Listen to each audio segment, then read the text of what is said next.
नमस्कार, स्वागत है आपका। आप देख रहे हैं इन्फो पोस्ट न्यूज़। मैं हूं श्रीकांत सिंह। आज हम नोएडा स्टेडियम के परिसर में आए हैं और यहां पर आपको दिखाते हैं कि किस तरह से छठ घाट तैयार किए जा रहे हैं। ये व्यवस्था लगातार जो है इस व्यवस्था में लगातार संवर्धन हो रहा है और हर साल कुछ न कुछ व्यवस्था बढ़ रही, सुविधा बढ़ रही है। जैसे जैसे यहाँ पर श्रद्धालुओं की संख्या बढ़ रही है, वैसे वैसे व्यवस्था भी आगे बढ़। आज हम बात करते हैं नितांत चौधरी से, जो कि सचिव हैं प्रवासी महासंघ के, और इनसे हम घाटों के बारे में पूछते हैं कि साल दर साल घाटों की व्यवस्था में क्या परिवर्तन हो रहा है, श्रद्धालुओं की संख्या कैसे बढ़ रही है, उसके हिसाब से सुविधाएं कैसे बढ़ रही हैं, इन लोगों को कितना प्रयास करके उन सुविधाओं को बढ़ाने पर काम करना पड़ता है। तो चौधरी साहब ये बताओ जी कि ये घाटों की व्यवस्था जो है पिछले सालों के मुकाबले क्या मतलब प्लस हुआ है इसमें? देखिए सर, इस बार हम लोगों ने इसमें साइज़ में थोड़ा सा बढ़ाया है। पिछले साल कम था, इस साल हम लोगों ने टोटल 60 और 120 का हमने लेंथ रखा है और जो गहराई है उसको भी हमने 4 मीटर किया है। और इसके साथ साथ देखिए यहाँ पे पिछले हर वर्ष गतिवर्ष जो होता था, चेंजिंग रूम्स तो हमारे पास अवेलेबल रहते ही थे। इस बार जो महिलाएँ जो व्रती महिलाएँ जो छठ घाट पे आएंगी, वो यहाँ पे रहना चाहें, रुकना चाहें तो वह यहाँ पे रुक भी सकती है। हर साल हम लोग क्या करते थे कि जब वो यहाँ पे हमारा अर्घा हो जाता था तो वो लोग अपने घर की ओर प्रस्थान करते थे। लेकिन अब देखिए, क्योंकि हमारा ये जो है नोएडा दिल्ली एनसीआर का सबसे बड़ा छठ घाट है और सबसे बड़ा कार्यक्रम हम लोग करते आ रहे हैं गत वर्ष 16 वर्षों से। ये हमारा 17वां वर्ष है और जो हम लोग हर साल कुछ ना कुछ इसमें चेंजेस करते हैं। पहले हम लोग क्या करते थे कि जो छठ जो पूजा होती थी उससे 3 दिन पहले एक छठ महाउत्सव करते थे।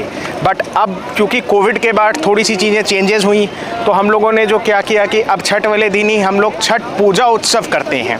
जी जी। तो उसके तैयारियां भी हमारी पूरी है और मैं आपको बता दूं कि हमारे भोजपुरी के जो कलाकार इस बार आने वाली हैं वो हमारे बीच में अन्नू सिंह हैं और अनन्या सिंह जी, ये हमारी भोजपुरी की कलाकार हैं। ये इस बार हमारे मंच को सुशोभित करेंगी। और छठ घाट में देखिए गंगा जल का हर बार 10 टैंकर 8 टैंकर 10 टैंकर हमारे यहाँ पे गंगा जल इसमें डाला जाता है। इस बार हम लोग कोशिश कर रहे हैं कि फूल और जो गंगा जल है इस बार शुद्ध पूरी गंगा जल ही हम लोग डालें। पिछले बार तो हम लोग क्या करते थे कि गंगा जल को हम मिलाते थे, मगर इस बार जो है गंगा जल आप देख पा रहे हैं कि गंगा जल हम लोग कोशिश करें कि पूरा ही इसमें गंगा जल आए। और उसके साथ साथ जो है गुलाब के फूलों की बारिश और वो सारी चीज़ें हम करने की बिल्कुल कोशिश कर रहे हैं। और हर साल गुलाब के फूल इसमें करीब 5 क्विंटल पड़ते हैं और इस बार भी पड़ेगा। ये सारी चीज़ें यहाँ पे टोटली व्यवस्था की गई है और इसके लिए मैं नोएडा प्राधिकरण का और पुलिस प्रशासन का भी मैं बहुत बहुत अभिनंदन और धन्यवाद करता हूँ कि उन्होंने हमारे साथ यह कंधे से कंधा मिलाकर हर वर्ष पिछले 16 वर्षों से सुरक्षा का इंतज़ाम देखते आ रहे हैं और नोएडा प्राधिकरण के द्वारा ही ये खुदाई का भी काम चालू किया गया है। तो ये सारी चीज़ें हैं जो हम लोग करना। तो आप देखो, अभी घाट में पानी नहीं है जी, तो इसलिए मैं चाहता हूँ कि आप हमारे दर्शकों को और इसमें चलते हैं और टहल के थोड़ा सा दिखाते हैं कि क्या क्या है और इसमें बन रहा है, क्या क्या सुविधाएं हो रही हैं। तो भैया ज़रा घाट को दिखाइए जाए। ये आ जाइए जी। ये देखिए, ये सीढ़ियाँ हैं जी। और ये सीढ़ियाँ ऐसा है कि कच्ची सीढ़ियाँ नहीं है कोई। हाँ बताइए चौधरी साहब, आप थोड़ा इसकी मेजरमेंट के बारे में बताइए। जी, जो इसकी जो हमारी लेंथ रखी गई है वो 120 और जो चौड़ाई है वो 60 के आसपास रखी गई है। और जो सीढ़ियाँ भी जो हम लोगों ने बनाई हैं प्रॉपरली हम लोग पत्थर और ईंट का यूज़ करके हमने बनाया है। और अभी इसके अंदर आप देख पा रहे हैं कि अभी तो ये उबड़ खाबड़ पे पूरी प्रॉपर तरीके से जब एक बार पूरा मतलब सरफेस जो है हमारा समतल हो जाएगा, इसके बाद हम इस पर पन्नी बिछाते हैं और जो हमारे रेता बालू होता है वो डाला जाता है, जिससे कि कोई भी अनहोनी घटनाएं ना हो पाए।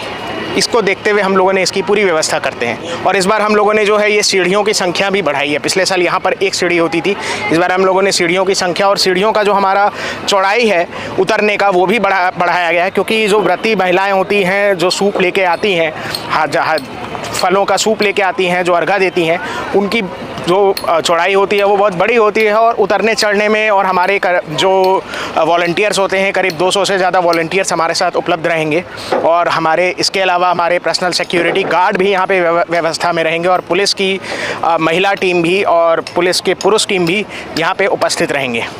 तो इनके किसी को भी कोई अनहोनी ना हो, कोई भी चीज़ ना हो, इसके लिए हम लोगों ने इस बार जो है प्रॉपर तरीके से हम लोगों ने प्लान किया है। जब अभी आपने बताया इस बार एक और नई व्यवस्था है कि जो महिलाएं जो हैं क्योंकि जो व्रत करते हैं जी, व्रत करने के बाद बड़े सवेरे उनको उठना पड़ता है जी, सूर्योदय से पहले उनको जल देना पड़ता है, तो जी, इस बार उस समस्या को देखते हुए जी आपने इस बार महिलाओं को या जो व्रत कर रहे हैं उनको ठहरने की आपने व्यवस्था भी की है ताकि यहाँ से उठें और तुरंत अपने पूजन में लग जाएं। पूजन में लग जाएं। अभी तो तैयार नहीं हुआ है, लेकिन फिर भी हमको वो स्थल दिखा दीजिए। देखिए, जो ये स्थल्स होते हैं, जो ये लोग जो ये छोटे छोटे पंडाल बनाते हैं, जो ये पूजा के लिए बनाते हैं, वेदी, इसे वेदी बोलते हैं हमारे यहाँ पे, तो ये वेदी में ही ये लोग रुक सकते हैं। बाकी इस तरह की कोई ऐसी, जैसे अब क्योंकि ये तो स्टेडियम है, यहाँ पे कोई ऐसे रूम की व्यवस्था है नहीं हमारे पास में, मगर जो ये स्थल है, पहले क्या करते थे कि इस पूरे मैदान को हम लोग रात को खाली करा के उसके बाद हमारे सारे वॉलंटियर्स अपने घर की ओर प्रस्थान करते थे।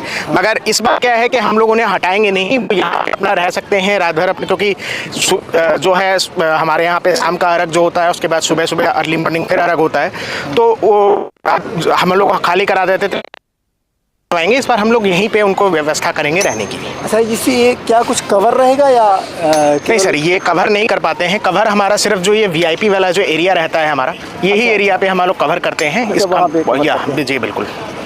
अच्छा जी, ये बताइए कि इस मेले में कुछ कितने लोगों के आने की? देखिए, महिलाएं हैं वो तो करीब आप मान के चलिए कि 20 से 30 हज़ार महिलाएं जो व्रती महिलाएं होंगी वो रहेंगी। इसके साथ देखिए, क्योंकि व्रती महिलाएं आती है तो उनके साथ भी घर के 5-10 लोग हर घर से आते हैं, तो आप ये मान के चलिए कहीं 50,000 लोग आराम से यहाँ पे इस बार रहेंगे। अच्छा, क्या हर साल ये संख्या बढ़ रही है? जी बिल्कुल, ये हर साल, क्योंकि पिछले साल तो दिल्ली में जो है गंगा नदी इतनी दूषित थी तो वहाँ पे नहीं इजाज़त दी गई थी वहाँ की सरकारों के द्वारा और पुलिस के द्वारा। तो इस बार वहाँ पे क्योंकि हो रहा है तो लोग देखिए, क्योंकि हमारे यहाँ पे जो होते हैं वो गुड़गांव, द्वारका, दिल्ली, फरीदाबाद, हरियाणा के कोने कोने से लोग आकर यहाँ पे छठ करते हैं और उन्हें पूरा लघु भारत हो जाता है। पूरा लघु भारत ही आप एक तरह से मान के चलिए कि ये हो जाता है यहाँ पे जब छठ। और हम लोग देखिए, क्योंकि हम लोग बिहार के रहने वाले हैं और हम लोग गांव नहीं जा पाते हैं, लेकिन यहाँ आने के बाद में एक अपने को एक ऐसा हम लोग फील कराते हैं कि हम लोग बिहार में ही हैं अभी इस वक्त। हाँ, ये बहुत त्यौहार बहुत अच्छा होता है। और अभी आपने देखा कि चौधरी साहब ने पूरी यहाँ की व्यवस्था का एक सिंहावलोकन कराया हमें, और अभी ये सब काम चल ही रहा है और 27 तारीख को शुरू हो जाएगा जी। और आप देख रहे हैं कि खुदाई का भी काम पूरा हो गया है और ये जो यहाँ पे मेले का सब व्यवस्था हो रही है, जो ये वेदियाँ बन रही हैं, ये भी पूरी करीब लोग अपनी मेहनत कर रहे हैं, वेदियाँ बना रहे हैं। हम प्रवासी महासंघ के लोगों से बात करते रहेंगे और आपको पूरा अपडेट करते रहेंगे कि व्यवस्था कैसे क्या चल रही है जी। तो अभी के लिए इतना ही, हमें दे इजाज़त, नमस्कार। अगर आपको हमारे वीडियो पसंद आते हैं तो लाइक करें, शेयर करें और चैनल को सब्सक्राइब जरूर करें। आपके ये क्लिक से हमें मिलती है नई प्रेरणा।